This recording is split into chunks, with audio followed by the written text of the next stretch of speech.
জামাত শিবিরকে বলছি, আপনারা যেহেতু ইসলামী দল দাবি করেন, আপনারা গণতান্ত্রিকভাবে নির্বাচিত হয়ে ক্ষমতায় গিয়ে কোরআনের আইন চালু করবেন, জনগণকে, ইসলাম প্রিয় মানুষকে সেই আশ্বাস দিয়ে থাকেন।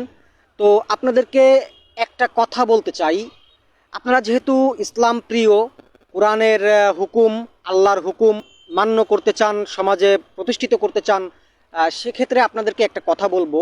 পবিত্র কোরআনে সূরা বাকারার 174, 75, 76 নম্বর আয়াতে আল্লাহ বলেছেন, যারা কোরআনের আয়াত গোপন করে এবং এই আয়াতের বিনিময়ে তুচ্ছ মূল্য গ্রহণ করে তাদেরকে আল্লাহ ক্ষমা করবেন না, পবিত্র করবেন না।